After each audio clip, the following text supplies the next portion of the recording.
સુખદેવજી મહારાજને વંદન કર્યા અને ભાગવત કથાનો આરંભ નૈમિષારણ્યની અંદર થાય છે.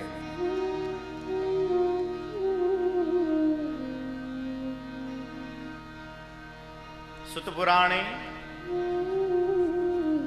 અને સૌનકાદીઓ વચ્ચે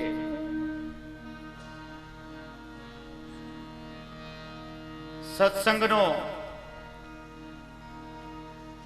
ભાગવત કથા સત્સંગનો 1 વર્ષ સુધી ચાલે ને એવો કાર્યક્રમ રખાણો.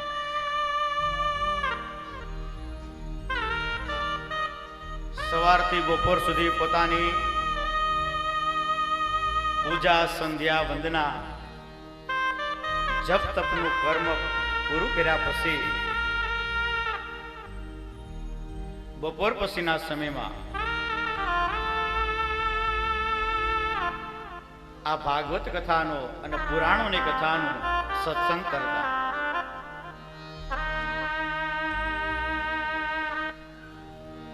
નૈમિષારણ્ય ક્ષેત્રનું નામ છે. અરણ્ય કહેતા જંગલ, કે જ્યાં કોઈ જગ્યાએ કાંઈ પણ પ્રકારનો અવાજ ન આવે ને એને અરણ્ય કહેવાય.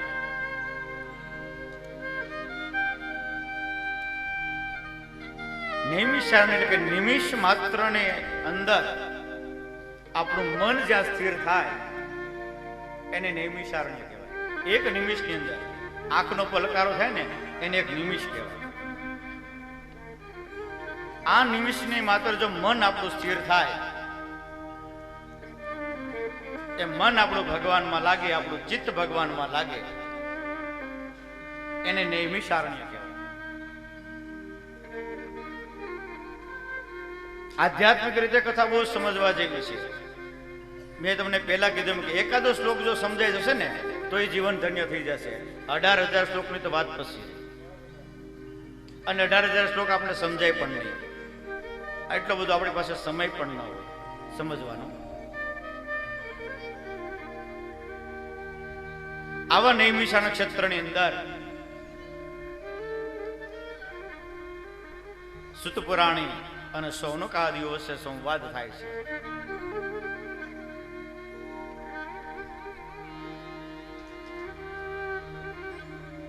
સૌનકાદી ઋષિ મુનિઓ ઘણા બધા છે. 88,000 ઋષિ મુનિઓ છે. એમાં સૌનક નામના ઋષિ છે ને, એના દ્વારાથી આ બધા કથાના, આ બધા પુરાણોની કથાના એના બધા પ્રશ્ન થતા ગયા.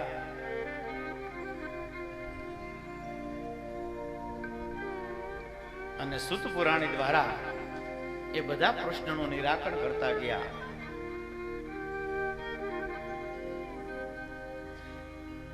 સુત પુરાણી વંદન કરે છે. અજ્ઞાન ધાત્વાંત વિદ્વંસા કોટિ સૂર્ય સમપ્રભ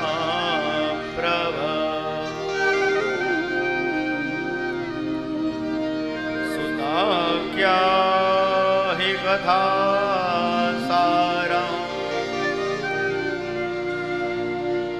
મમ કર્ણ રસાયણ.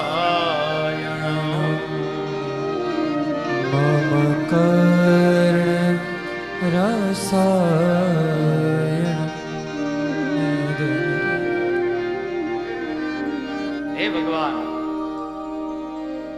મારો અજ્ઞાન રૂપે, અજ્ઞાન ધંતવા, આ મારું અજ્ઞાન છે ને એનો નાશ કરવા માટે હે કરોડો સૂર્ય સમાન, એક સૂર્યનું તેજ કેવું હોય એના કરતા કરોડો સૂર્યનું તેજ જેવું કોઈ મહાપુરુષ, કોઈ સંત પુરુષ, કોઈ વિરક્ત પુરુષ એનું તેજ એટલું હોય છે. હે કરોડો સૂર્ય સમાન, મારું અજ્ઞાનને તમે નાશ કરવા માટે મને એવું કંઈક સંભળાવો કે મમ કર્ણ રસાયણ, મારા કાન દ્વારા એ રસને હું ગ્રહણ કરી શકું અને હું પવિત્ર થાઉં.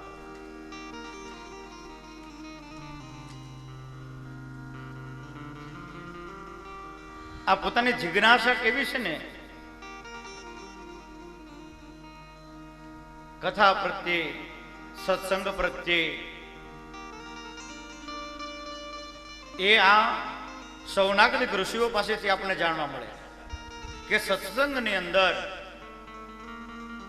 કથાની અંદર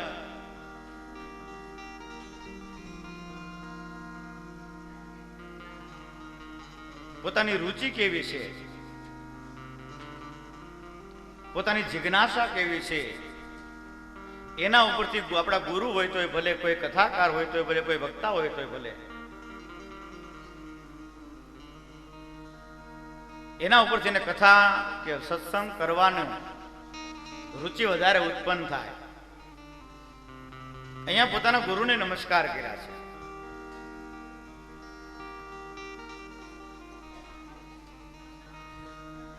હે સુતજી, અમારા કાનને રસાયણ રૂપી આ ભાગવતી મંગલમય કથા સંભળાવો. વળી પાસે એને શું કીધું કે અમે કથા તો બહુ બધી સાંભળી, પણ હવે અમારે કંઈક એવું સાંભળવું છે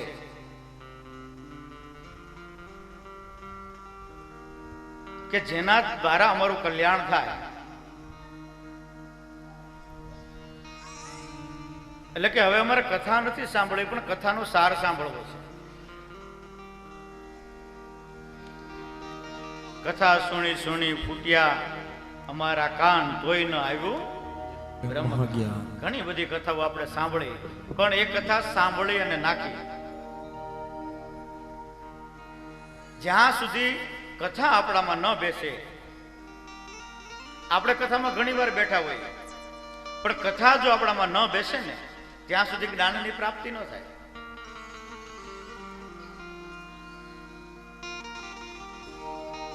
એટલે હવે અમારે કથા નથી સાંભળવી, એ કથાનો સાર શું છે, એ કથા શું કહેવા માંગે છે, એ કથાનું તત્વ શું કહે છે, એ અમારે સાંભળવું છે.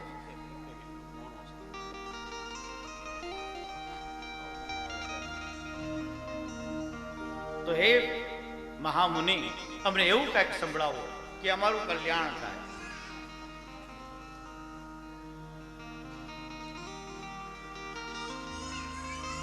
સુત પુરાણી કહેવા લાગ્યા,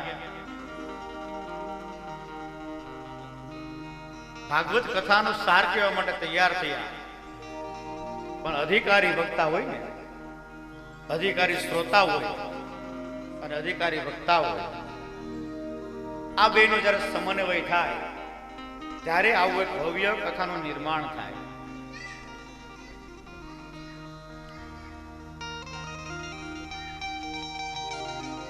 છ શ્લોક, 6 પ્રશ્ન કર્યા છે. એમાંનો પહેલો પ્રશ્ન એવો છે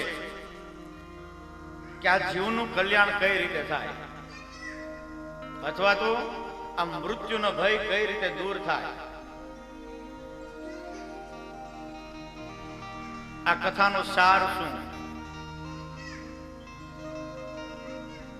ભગવાનના અવતારનું પ્રયોજન શું, અને ભગવાનનો અવતારો ક્યાં ક્યાં, આમ બધા પ્રશ્ન કરવા લાગ્યા.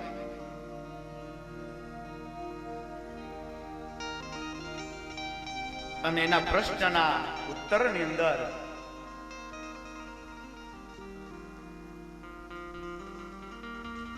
સુત પુરાણી કહેવા લાગ્યા કે હવે તમે સાંભળો, પણ કઈ રીતે કીધું, સાવધાન થઈ સાંભળવાનું. જ્યાં સુધી કથામાં બેઠા હોય ત્યાં સુધી આપણું ચિત્ત, આપણે આપણું મન બરાબર શબ્દોની અંદર જો ખ્યાલ આપશો ને, તો આપણું જીવન ધન્ય થશે.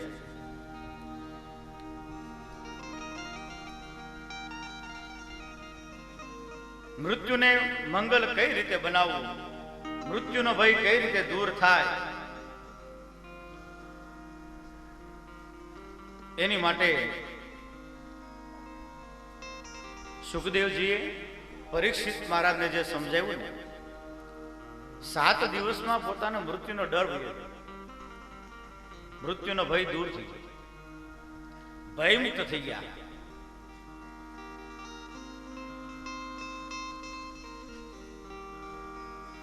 સૂત પુરાણ કહેવા લાગ્યા છે કે હે ઋષિ મુનિઓ, તમે પોતાના કલ્યાણ માટે નહીં પણ દરેક જીવના કલ્યાણ માટે આ વિચાર્યું છે. માત્ર પોતાનું નથી વિચાર્યું. આ ભાગવત શ્રી દરેક જીવનું કલ્યાણ કરનાર છે, પોતાનું એકનું નહીં.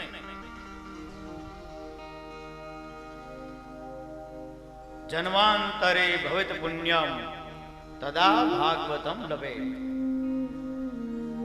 ઘણા બધા જન્મોના પુણ્ય ભેગા થાય ને ત્યારે ભાગવત સાંભળવાનો અને સંભળાવવાનો અવસર આપને પ્રાપ્ત થાય. એ પુણ્ય વગર પ્રાપ્ત ન થાય.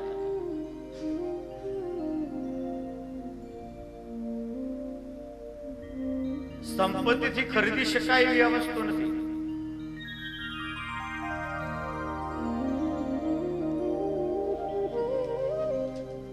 અનેક જન્મના પુણ્ય. તો આ 84 લાખ યોનિમાંથી આપણે મનુષ્ય યોનિની અંદર આપણે આવ્યા, તો આગળની યોનિમાં શું આપણે પુણ્ય કરતા હશું? પશુ પક્ષીઓ જે છે એ શું પુણ્ય કરતા હશે? તો કેમ એવું કીધું કે જન્માંતરે ભવેત પુણ્યમ તદા ભાગવતમ લભે?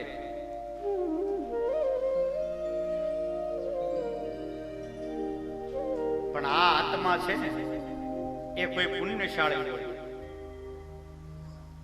ત્યારે આવી ભાગીરથી જ્ઞાન ગંગાની અંદર પોતે શ્રવણ કરી શકે.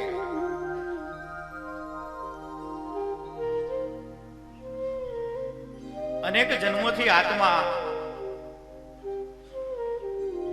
આ મનુષ્ય યોનિની અંદર એને મનુષ્ય જેવું શરીર અને દેહ પ્રાપ્ત થયું. એટલા માટે એનું કલ્યાણ કરવા માટે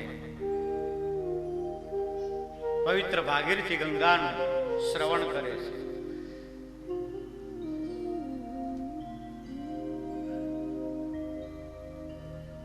સુખદેવજી મહારાજ જયારે પરીક્ષિત મહારાજને આ કથા સંભળાવતા હતા ને ત્યારે દેવતાઓને ઈર્ષ્યા થઈ.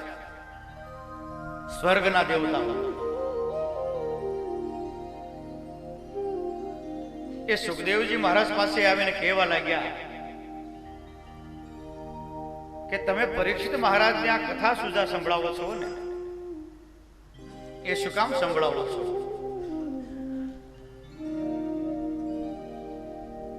ત્યારે સુખદેવજી મહારાજે કહ્યું કે રાજાને પોતાને મૃત્યુનો ડર છે. એને પોતાને ખ્યાલ આવી ગયો કે આજથી 7મા દિવસે મારું મૃત્યુ છે, એટલે મૃત્યુના ડરમાંથી મુક્ત કરવા માટે, એનું મૃત્યુ સુધારવા માટે આ ભાગવત કથાઓ એને સંભળાવું. પરીક્ષિત મહારાજને ખ્યાલ આવી ગયો હતો કે મારું મૃત્યુ 7 દિવસમાં જ છે, એટલે પોતાનું મૃત્યુ સુધારવાના એને પ્રયત્નો કર્યા. આપણને જે ખ્યાલ નથી કે આપણું મૃત્યુ ક્યારે છે.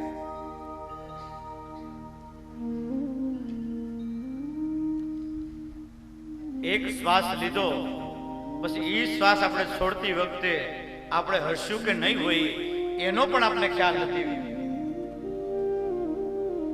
આપણે બીજો શ્વાસ લેશું કે નહીં લઈએ એનો પણ આપણને ખ્યાલ નથી. તેમ છતાં આપણે કેટલું બધું આગળનું આયોજન કરતા હોય છે.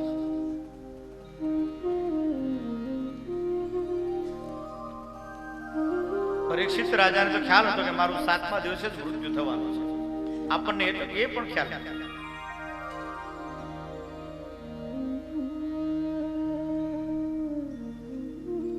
એટલે દેવતાઓ આવ્યા ને કીધું કે જો પરીક્ષિત મહારાજને અમે એવું અમૃત આપીએ અને એને અમે અમર બનાવી દઈએ, એનું ક્યારે મૃત્યુ જ ના થાય, અને એના બદલામાં આ કથા અમૃત છે ને એ તમે અમને આપો. આ દેવતાઓ સુખદેવજી મહારાજને કહે છે કે આ કથા અમૃત છે ને એ તમે અમને આપો ને એના બદલામાં અમે અમૃત આપીએ પરીક્ષિત મહારાજને, અને અમૃત પીવાથી એનું ક્યારે મૃત્યુ નહીં થાય અને એ અમર બની જશે.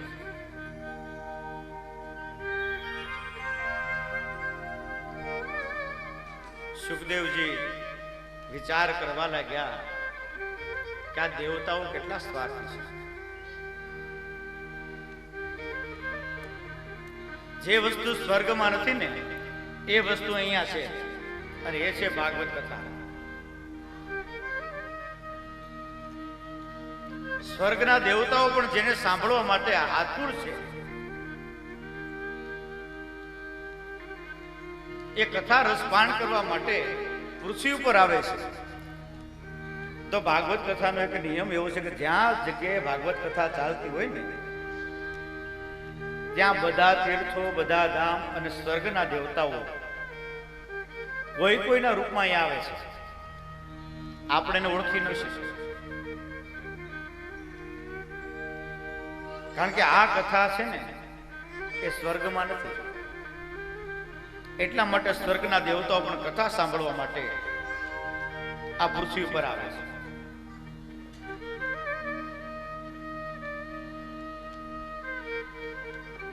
આ રીતે દેવતાઓ આવ્યા અને અમૃત આને આપવાની વાત કરે છે કે એના બદલામાં અમને કથા અમૃત આપો.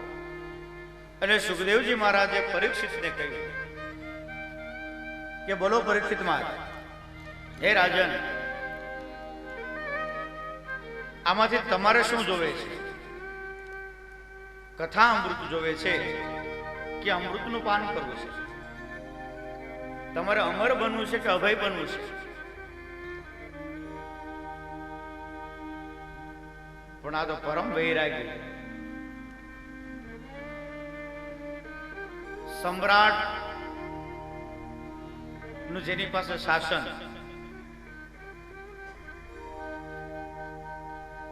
પરીક્ષિત મહારાજ એટલે પોતાની પાસે સમ્રાટ હતો, એક રાજ્યનો રાજા હતો, તેમ છતાં પણ એક જ પલની અંદર, એક જ સેકન્ડની અંદર બધી વસ્તુનો ત્યાગ કરી દીધો.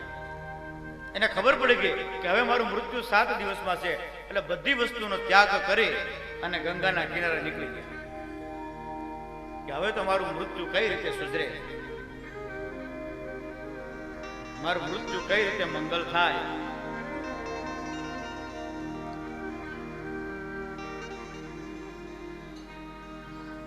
એટલા માટે એને પણ સુખદેવજીને કહ્યું છે કે હવે મારે અમર બનવું નથી, હવે મારું મૃત્યુ કઈ રીતે સુધરે ને એ માટે મને કથા અમૃત આપો.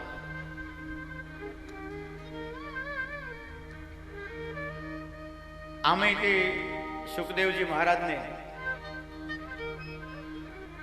દેવતાઓને નહોતું આપવું. શું કામ? કે અધિકારી વગર આ વસ્તુ પ્રાપ્ત ન થાય. દેવતાઓ છે ને કથાના અધિકારી નહોતા, એને સ્વાર્થ હતો.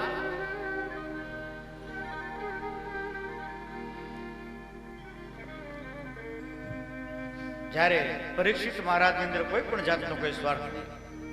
ઉત્તમ વક્તામાં એનું સ્થાન છે, ઉત્તમ શ્રોતામાં. ઉત્તમ વક્તા સુખદેવજી મહારાજ અને ઉત્તમ શ્રોતા એ છે પરીક્ષિત મહારાજ.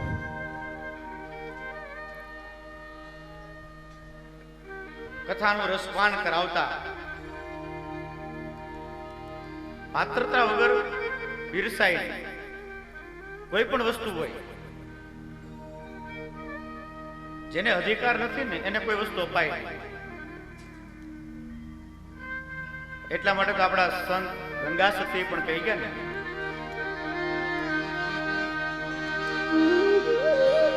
કુપાત્રની આગળ વસ્તુ ન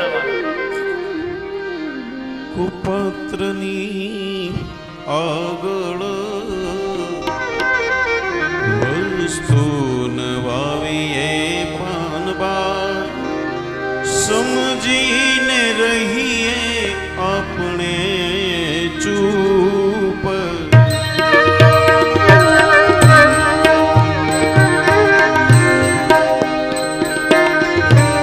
કુપત્રની આગળ વસ્તુ નવાવીએ પાનવા સમજીને રહીએ આપણે ચૂપ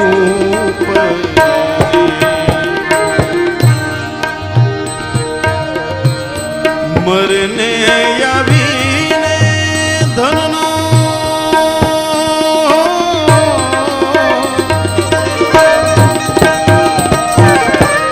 ઢગલો કરે ને પનબાર પરને આપીને ધનનો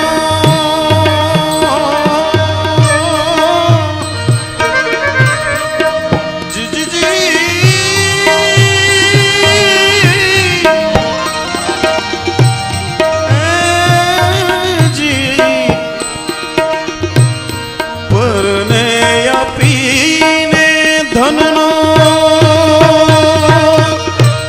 ઢગલો કરે ને ભલે હોય મોટો ભૂપ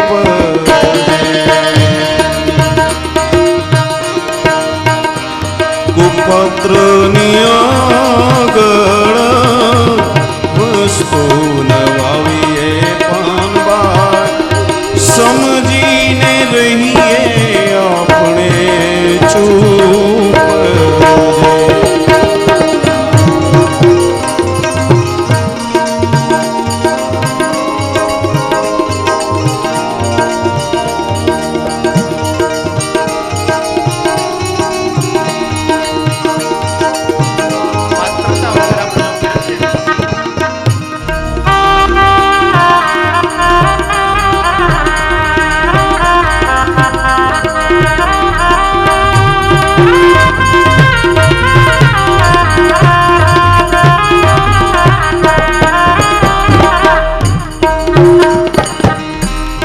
પાત્રતા વગર આપણે પીરસશે ને એનો સદુપયોગ ન થાય. એટલા માટે પાત્ર સમજીને કોઈ પણ વસ્તુનું દાન કરવું, કે કથાનો સત્સંગ કરવો, કથાનું પારાયણ કરવું, એમનું જ્ઞાન પતે નહીં અને એનો દુરુપયોગ થવો પડે. એટલા માટે કીધું કે અધિકારી વગર કોઈ પણ જગ્યાએ કાંઈ પણ વસ્તુ ના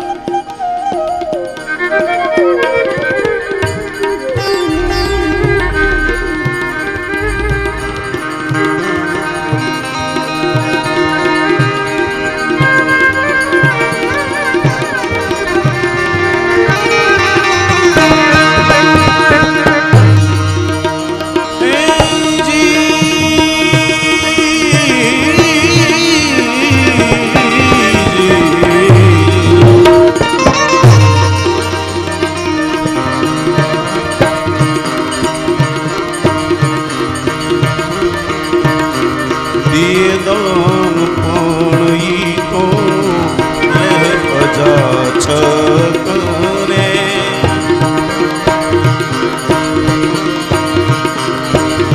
દાન પણ ઈ તો પ્રજા છકરે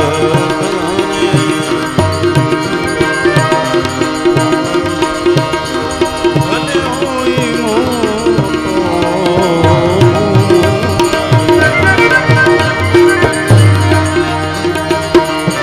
ગંગા સતી જાણે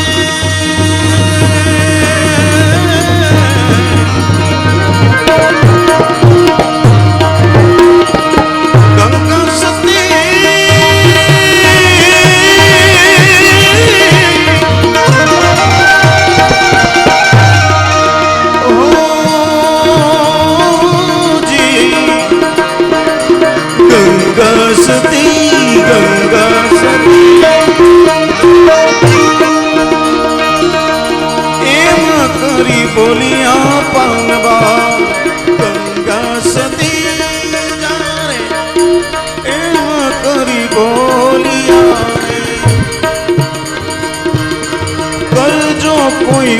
વચન વાળાનો સંગ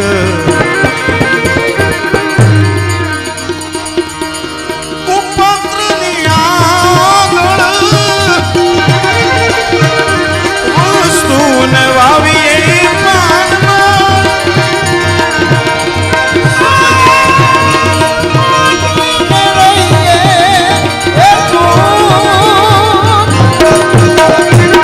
પાનમાં સમજીને રહીએ ચૂપ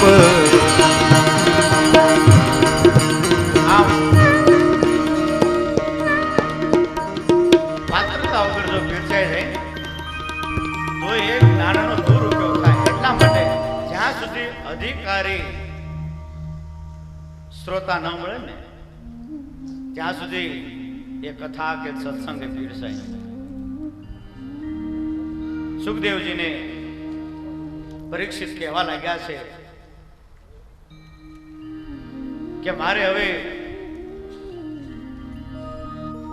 અમર નથી થવું, અમરત્વ પ્રાપ્ત નથી કરવું, મને નિર્ભય બનાવો, મને મૃત્યુનો ડર જે મારામાં છે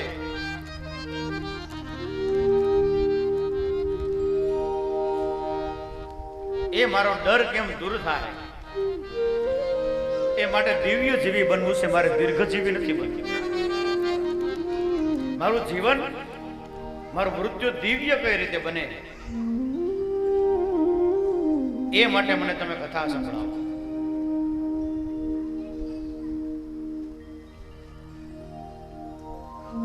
એ માટે આ નિમિષારની અંદર સૂત પુરાણી કહેવા લાગ્યા છે કે તો તમે હવે સાંભળો.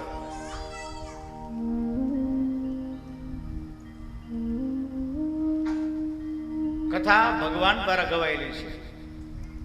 શ્રીમદ ભાગવત કથા અને શ્રીમદ ભગવત ગીતા આ બે ગ્રંથ છે ને ભગવાને પોતાના મુખ દ્વારા કીધેલા છે, એટલા માટે એની આગળ શ્રીમદ શબ્દ લાગે. ભગવાને પોતાએ ગાન કરેલું છે.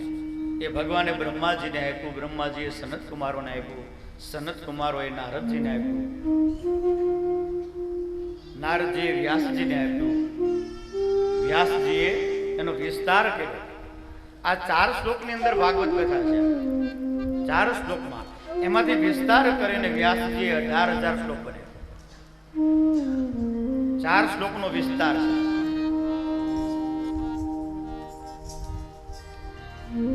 અને વ્યાસજી પાસેથી સુખદેવજી એના અધિકારી થયા અને સુખદેવજી પાસેથી પરીક્ષિત એના અધિકારી થયા.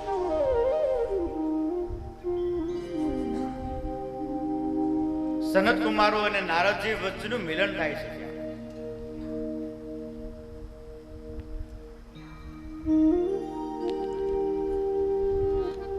ભગવાનમાં જે સ્થિર છે, આમ તો નારદજીનો સ્વભાવ છે, સંતનું સ્વરૂપ છે, એ કોઈ જગ્યાએ સ્થિર ન હોય અને સાધુ ચલતા બના, આપણે કહેવત છે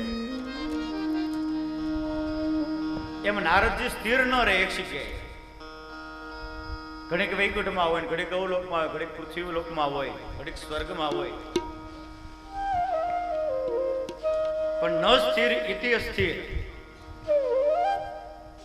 નારદજી સ્થિર નથી પણ એકમાં જ સ્થિર છે, એટલા માટે ને અસ્થિર કીધા છે. અને એ કોણ કહેતા? નારાયણ. નારાયણની અંદર એ સ્થિર છે. ભલે ચાલતા હોય પણ એના મુખની અંદર હંમેશાની માટે સ્મરણ જ રહેતું હોય, નારાયણ નારાયણ નારાયણ.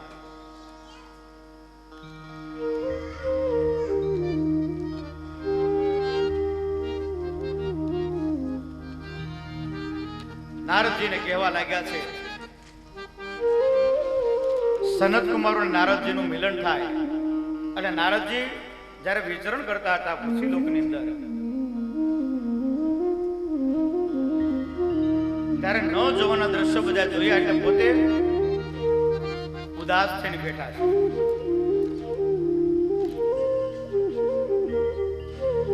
સનત કુમારો કહેવા લાગ્યા કે કેમ તમે ઉદાસ છો? સંત પુરુષ ક્યારે ઉદાસ ન હોય, પણ બીજાના દુઃખને પોતાનું દુઃખ સમજે ને ત્યારે સંત છે ને એ પોતે દુઃખી થાય છે.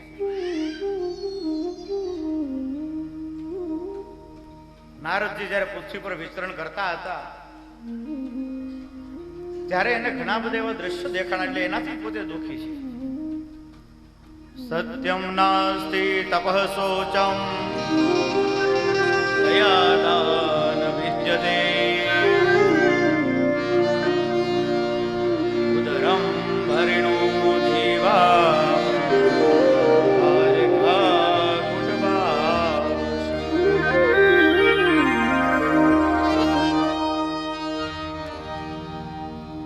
સત્યમ નાસ્તિ તપઃ શોચમ.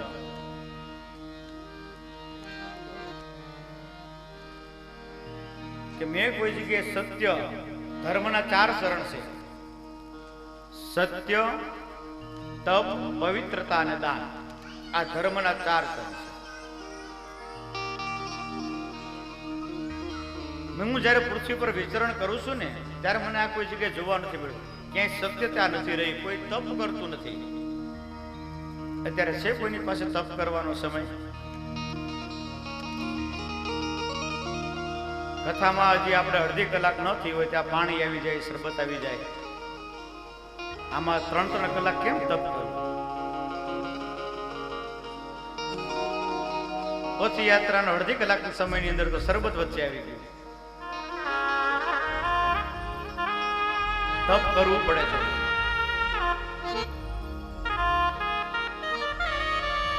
અને તપ વગર સિદ્ધિ પ્રાપ્ત ન થાય.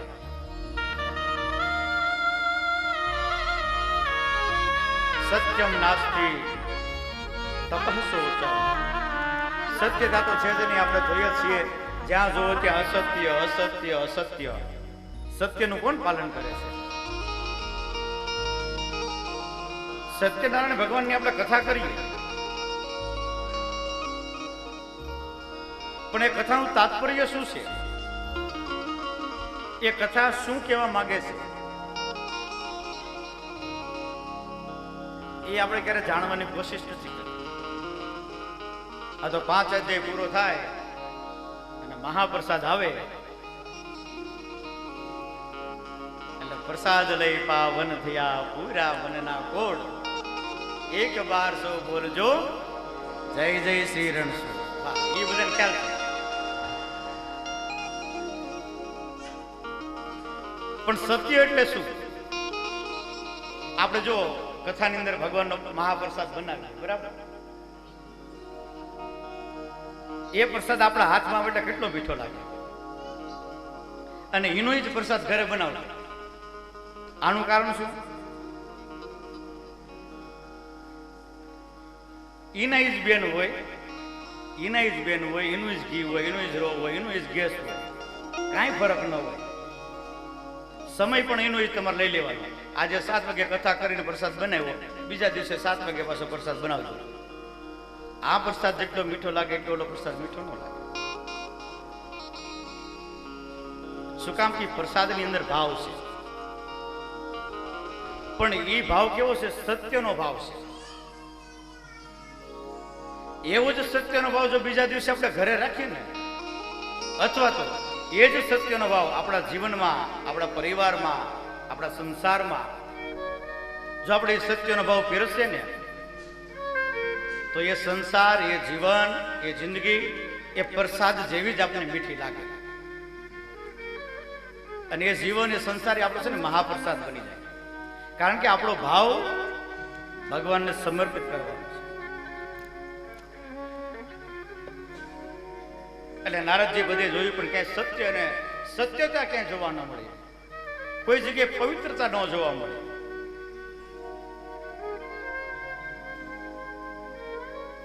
બધા લોકો શરીરથી તો બધા પવિત્ર હોય, સબાહ્યા વ્યાંતરઃ શુચિ. અંદર અને બહાર પવિત્ર થવાની વાત છે. આપણે સ્નાન કરીએ એટલે તો શરીર શુદ્ધ થાય જ, પણ આ તો અંદરથી પવિત્ર કરવાની વાત છે. અમારા ગુરુ એમ કે તમે કદાચ સ્નાન કરો કે ન કરો, મહેશ દાદા સત્સંગમાં ઘણી વખત કહ્યું કે તમે સ્નાન કરો કે ન કરો, એ ખાલી તમારા મનનું કારણ છે કે મેં સ્નાન કરીને હું પવિત્ર થઈ ગયું. પણ ખરેખર અંદરથી પવિત્ર થવાની વાત છે. गंगा नहाने हरिद्वार काशी गया, गंगा नहाते हुए ये ख्याल आ गया।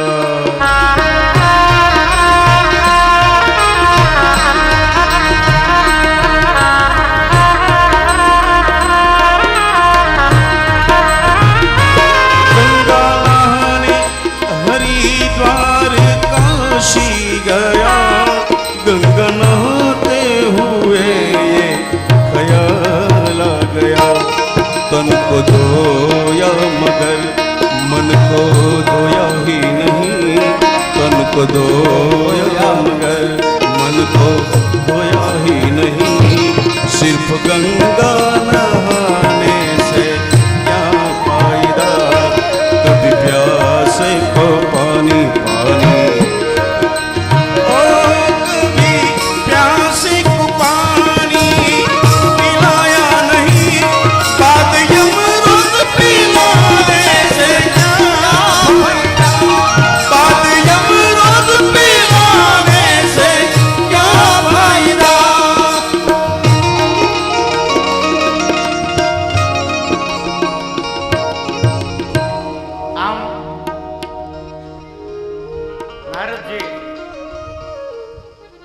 સનત કુમારોની વચ્ચે સંવાદ થાય તે કેવા લાગે. હું જ પૃથ્વી પર ફરું ને મારા આ બધા દ્રશ્યો જોવા મળ્યા. સત્યમનાસ્તિ તપઃ ચોસમ દયાદાન ન વિદ્યતે. કોઈની પાસે દયા નથી. અત્યારે આ સમયની અંદર છે કોઈને દયા જેવું કઈ? કોઈને દાન કરતા મેં જોયા નથી. આમ નારદજી પોતે કે હું દુખી એટલા માટે છું. આ કળયુગના બધા પ્રભાવ છે. તરુણી પ્રભુતા ગેહે શાલકો બુદ્ધિદાયક કન્યા વિકર્ણીઓ લોભા દંપતિ ચ કલ્પના. આગળ નારદજી કહેવા લાગ્યા કે હું વિચરણ કરતો કરતો યમુના નદી ઉપર આવ્યો ને ત્યારે મેં એક યુવાન સ્ત્રી જોઈ અને એના બે વૃદ્ધ પુરુષો મેં જોયા. બહુ સમજવા જેવી આ મહાત્મ્યની કથા છે. એ કે મેં યુવાન સ્ત્રી જોઈ અને એના બે વૃદ્ધ દીકરાઓ છે ને એના મેં દર્શન કર્યા. હવે એવું ક્યારે બને કે સ્ત્રી યુવાન હોય એના પુત્ર હોય વૃદ્ધ હોય?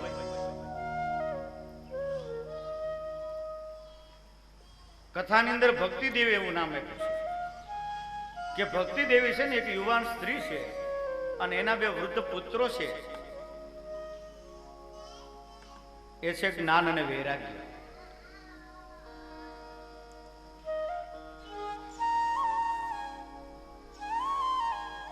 આપણામાં જ્યાં સુધી ભક્તિ ઉત્પન્ન ન થાય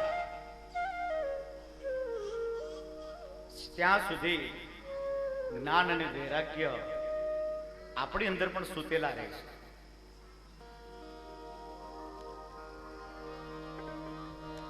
ભક્તિથી જ જ્ઞાન અને વૈરાગ્યની પ્રાપ્તિ થાય. એની માટે ભક્તિ કરવી જ પડે, એની માટે ભજન કરવું જ પડે, એની માટે સત્સંગ કરવો જ પડે. ત્યારે જ આપણી અંદર રહેલા જે જ્ઞાન અને વૈરાગ્ય છે ને એ જાગે. નારદજી કે મેં આવું જયારે જોયું ને ત્યારે મને ઘણું દુઃખ થયું અને હું ત્યાંથી નીકળ્યો એટલે ભક્તિ દેવીએ મને ઉભો રાખ્યો. બહુ બહુ સાધ ક્ષણમ તિષ્ઠામ મન ચિંતામણી નાશય. હે સાધુ, તમે થોડી વાર ઉભા રહો. મારી આ ચિંતા છે ને એ તમે દૂર કરો. એની ચિંતા શું કે હું યુવાન છું અને મારા પુત્ર સુતેલા છે, વૃદ્ધ થઈ ગયા છે.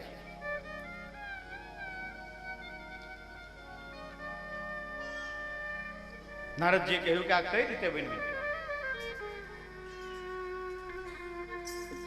ત્યારે ભક્તિ દેવી ગઈ છે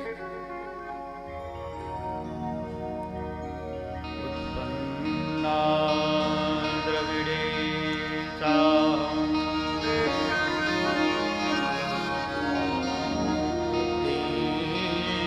કર્ણા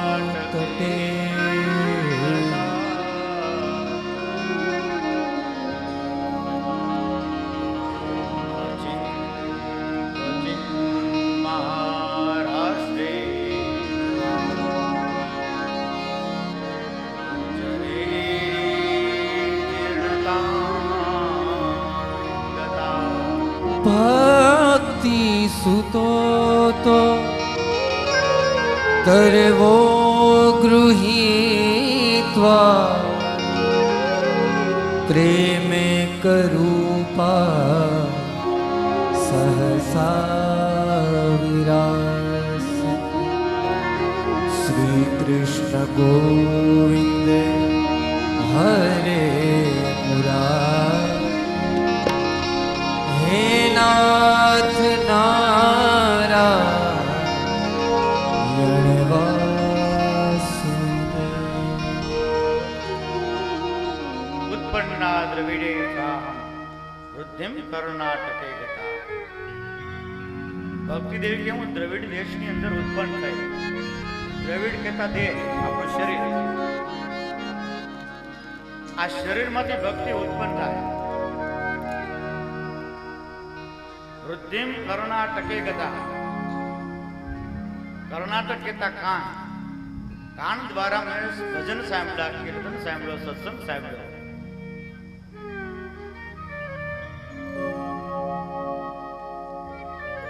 उत्पन्ना द्रविडे साहं वृद्धिम कर्नाटके गता। क्वचिन क्वचिन महाराष्ट्रे, ક્યાંક ક્યાંક મને માન અને સન્માન મળ્યું.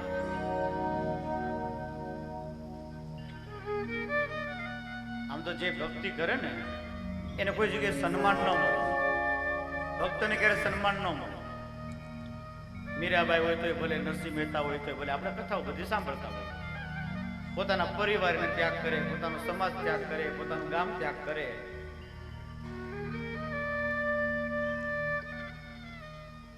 એમ આ ભક્તિ દેવી કહે છે, ક્યાંક ક્યાંક મને માન સન્માન મળ્યું છે. અને ગુર્જરે જળના જીર્ણતા હતા. ગુર્જર પ્રદેશ છે, એને દેહ પણ કહેવાય કે પછી દેહ આખો જીર્ણ થાય છે. અને જીર્ણ થતા એ ભક્તિનો નાશ થાય છે.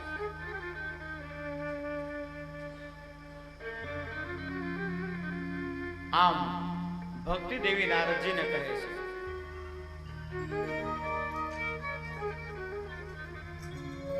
સંસારનું સુખ ઝાંઝવાના નીર જેવું હોય છે.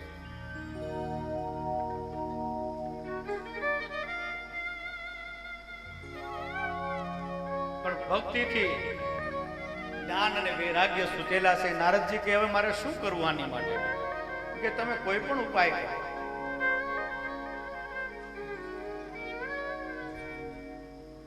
નારદજીએ પોતાના ઉપાય કર્યા છે. ગીતાજીના પાઠ કર્યા, વેદોના મંત્રોનું ઉચ્ચારણ કર્યું. તો જ્યાં સુધી સાંભળે ને ત્યાં સુધી જ્ઞાન અને વૈરાગ્ય આળસ મરડીને ઊભા થાય. અને જેવી પાછી કથા પૂરી થાય ને એટલે પાછું બગાવશું ખાઈને સુઈ જાય. આ કથામાં વૈરાગ્ય આવે. કથામાં બેઠા હોય ને ત્યાં સુધી એ કથા પૂરી થઈ જાય ને પછી બધું ભૂલાઈ જાય. બેઠા હોય ત્યાં સુધી થાય કે ઓહો, આ સંસારમાં કાંઈ નથી, બધું જ છોડીને ભીવ જવાનું છે. પણ જેવા કથામાંથી ઊભા થાય ને એટલે બધું આગળના ડેટા પછી અપડેટ થાય કરે. આવા વૈરાગ્ય બે ત્રણ વાર આવે. એકવાર માતાના ઉદરમાં આવે, પછી શમશાનમાં આવે. શમશાન યાત્રા એ ભાઈઓ જાય ને એટલે એક બધું ચિતા સડકતી હોય, પછી એક બધું બધા બેઠા હોય, મીટિંગ કરે, ત્યારે બધું વિચાર કરે શું આપણે હારે લઈ જવું. આની જેમ આપણે એક વખત બળવાનું છે, આપણે બધું મૂકીને જવાનું છે. પણ જેવું શમશાનમાં સ્નાન થઈ જાય અને ઘરે આવ્યા પછી પાછું હતું એ નહીં. આને શમશાન વૈરાગ્ય. અને ત્રીજો વૈરાગ્ય છે માતાના ઉદરમાં. નવજાત શિશુ જયારે માતાના ઉદરમાં હોય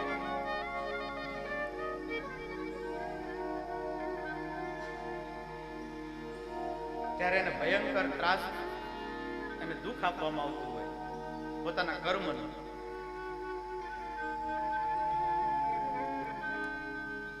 ત્યારે એ પ્રભુને એવી પ્રાર્થના કરે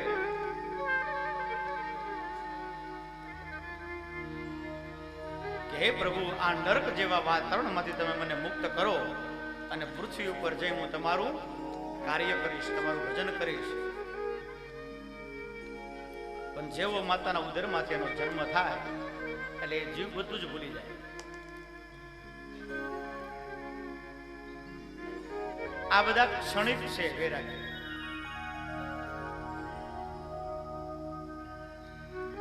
જ્ઞાન અને વૈરાગ્યને ઘણા ઉપાયો કર્યા પણ જાગતા નથી. એટલે નારદજી કે હવે મારે શું કરવું?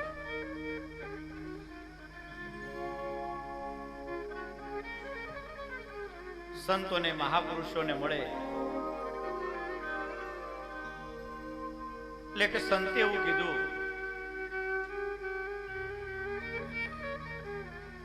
કે તમે એની આગળ ભગવાનની કથાનું રસપાન કરાવો, સત્કર્મ કરો. સત્કર્મ કરવાથી જ્ઞાન અને વૈરાગ્ય જાગશે. હવે સત્કર્મમાં શું કરવું?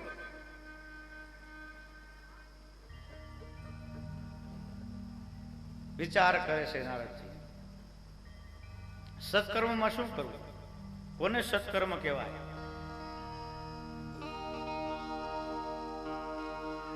સત્સંગ કરવો એ એક સત્કર્મ છે. કથાનું રસપાન કરવું એ એક સત્કર્મ છે. નિજનું ધ્યાન ધરવું એ પણ એક સત્કર્મ છે. આત્માના કલ્યાણ માટે કંઈક પ્રયાસો કરવા એ પણ એક સત્કર્મ છે.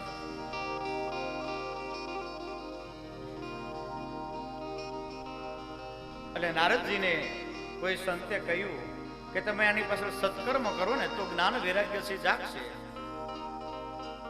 નારદજી વિચાર કરવા લાગ્યા કે સત્કર્મમાં મારે શું કરવું?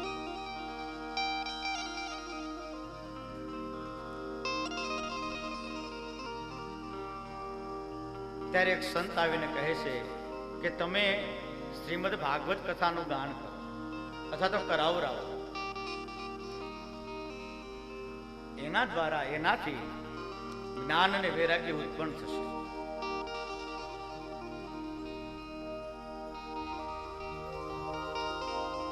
સનત કુમારો અને નારદજી આમ સંવાદ કરે છે. નારદજીએ કહ્યું કે જો તમે કથા કરવાનું, કથાનું રસપાન કરવાનું કહેતા હોય તો તમારા જેવા ઉત્તમ વક્તા હું બીજે ક્યાં ગોતવા જાઉં? તમે જ મને એનું પાન કરાવો. સનત કુમારો તો પ્રસન્ન થયા. શું કામ? કે પોતે સત્સંગી હતા. સત્સંગી આત્મા હોય, સત્સંગી જીવ હોય, એને જ્યાં સુધી દિવસ દરમિયાન જો સત્સંગ કરવા ન મળે ને તો પોતાને આમ દુઃખ ઉત્પન્ન થાય, આનંદ ના આવે. એ આખા દિવસની અંદર કોઈ પણ જગ્યાએ ગમે ત્યાં સત્સંગ કરી લે. અને આમ તો સત્સંગી હોય ને એને પોતાના જેવા સત્સંગી મહાપુરુષો પણ મળી જાય. મહાપુરુષો તો એવું કહે છે, સત્સંગ કર્યા વગરનો જો એક દિવસ આપણો એમને વયો જાય ને તો એ દિવસ વંજ્ય કીધું છે. રોજના માટે અડધો કલાક, 15 મિનિટ, 10 મિનિટ કોઈ મહાપુરુષો, કોઈ સાધુ પુરુષોનો સંગ કરવો જોઈએ. કોઈ સારા પુસ્તકોનું અધ્યયન કરવું જોઈએ,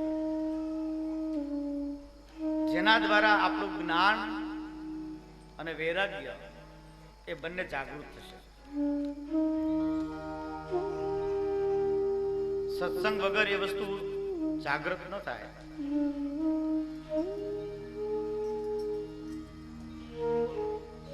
નારદજી કે અમારા અહોભાગ્ય કહેવાય કે તમારા જેવા મહાપુરુષો દ્વારા અમને આ કથા રસપાનનો અવસર પ્રાપ્ત થયો.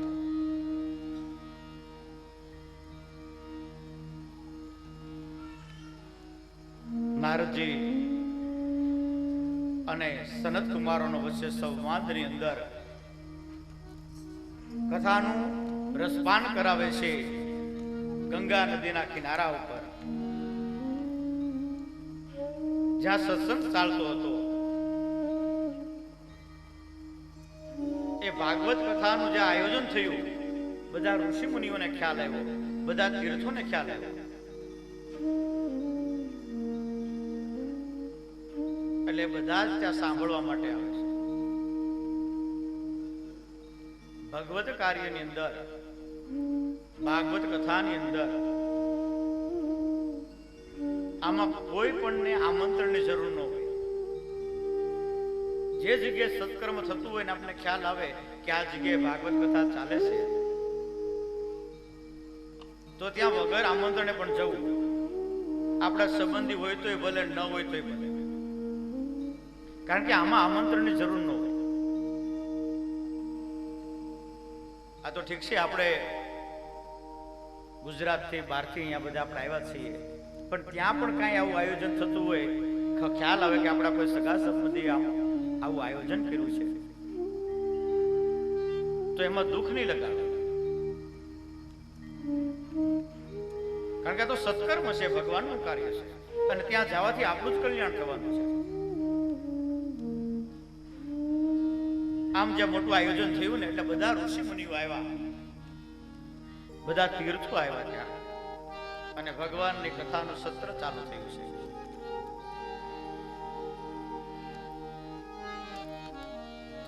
સનત કુમારો ભગવાનની કથાની શરૂઆત કરે,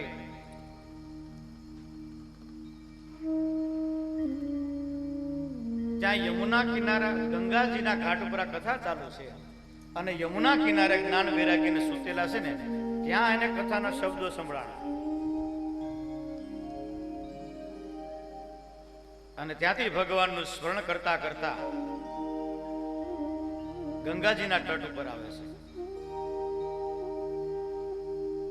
શ્રી કૃષ્ણ ગોવિંદ હરે મુરારે, હે નાથ નારાયણ વાસુદેવ. કૃષ્ણ ગોવિંદ હરે મુરારી, હે નાથ નારાયણ વાસુદેવ.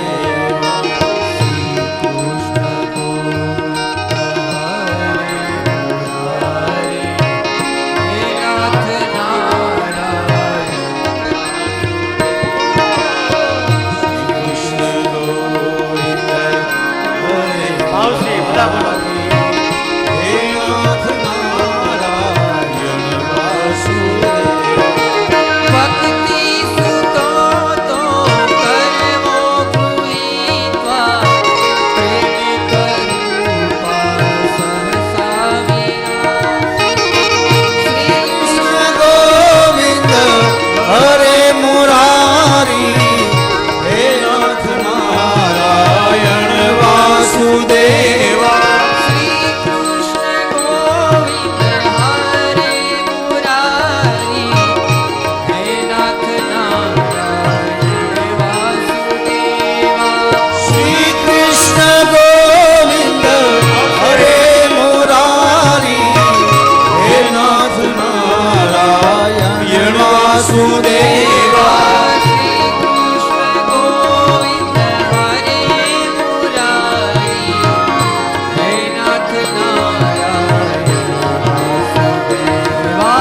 શ્રી કૃષ્ણ ગોવિંદ હરે મુરારી, હે નાથ નારાયણ વાસુદેવ.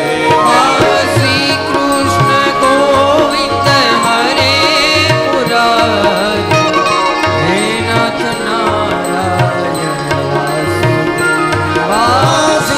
કૃષ્ણ ગોવિંદ હરે મુરારી, હે નાથ નારાયણ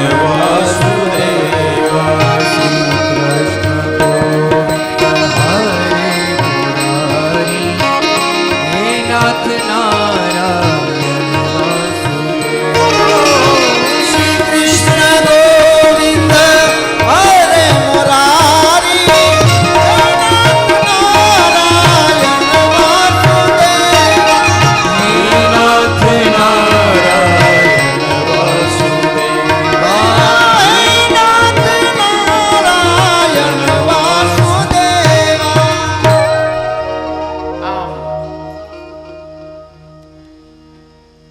ભગવાનનું સંકીર્તન કરતા કરતા જ્ઞાન અને વૈરાગ્ય કીર્તન કરતા કરતા જ્યાં ભાગવત કથા ચાલતી હતી ત્યાં આવે છે અને ભગવાનની કથા સાંભળે છે. કથા સાંભળ્યા પછી જ્ઞાન અને વૈરાગ્ય ઊભા થાય છે. કથામાંથી જ જ્ઞાનની પ્રાપ્તિ થાય અને જ્ઞાન આવે ને પછી જ વૈરાગ્ય આવે. વૈરાગ્ય એટલે બધી વસ્તુનો ત્યાગ કરવાની વાત છે.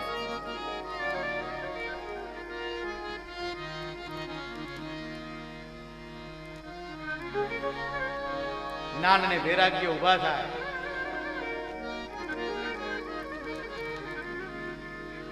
ભક્તિ દેવી કહેવા લાગ્યા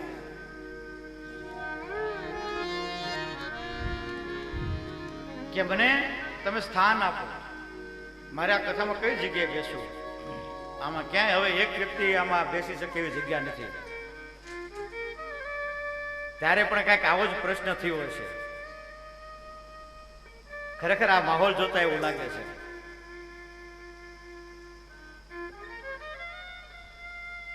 એટલે ભગવાનની પ્રાર્થના કરી કે તમે દરેકના હૃદયની અંદર બિરાજમાન થાઓ. ભક્તિ હૃદયમાંથી ઉત્પન્ન થાય અને હૃદયથી જ્યારે ભક્તિ થાય ને ત્યારે જ આપણી અંદર સૂતેલા જે જ્ઞાન અને વૈરાગ્ય છે ને જાગૃત થાય.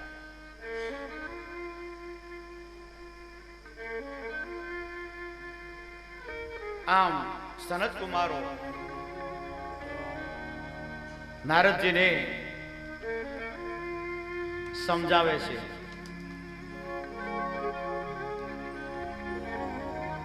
નારદજી એક વખત ભગવાનને પ્રશ્ન કર્યો કે હે ભગવાન, હમણાં તો તમે દર્શન નથી આપતા, તમે ક્યાં છો? કઈ જગ્યાએ તમે જાઓ છો?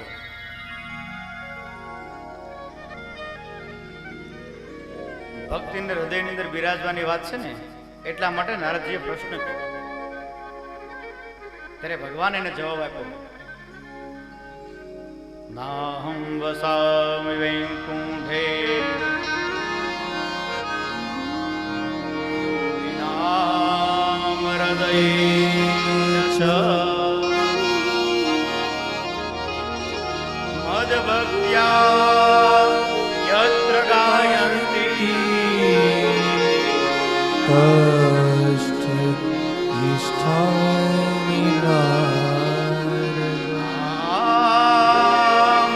મદ્ભક્ત્યા યત્ર ગાયન્તિ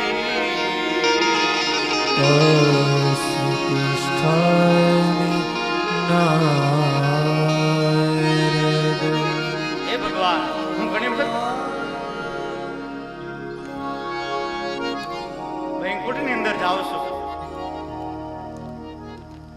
તો વૈકુંઠમાં તમારા દર્શન નથી થતા. મને તમે કઈ જગ્યાએ હોવ છો? ત્યારે ભગવાનને કીધું, અહમ ભક્ત પરાધીન. છંદોગ ઉપનિષદમાં લખેલું છે કે અહમ ભક્ત પરાધીન, હું મારા ભક્તથી પરાધીન છું, હું મારા ભક્તના વશમાં છું. હે મુનિ, તમે મને જ્યાં દર્શન કરવાની ઈચ્છા રાખતા હોય, જો દર્શન ન થતા હોય ને ત્યારે તમે પોતાનું, તમારા નિજનું દર્શન કરો, પોતાના આત્માનું દર્શન કરો. તમારા હૃદયની અંદર મારા દર્શન થશે.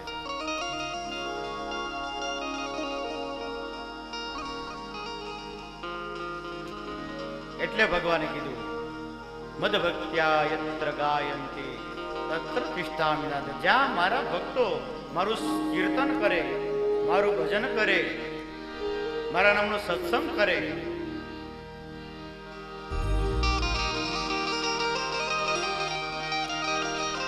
એવા જ ભગવાનનું આપણે દર્શન કરવાનું છે. શ્રીનાથજી ભગવાનના આપણે દર્શન કરી, આપણે એની ઝાંખી કરી.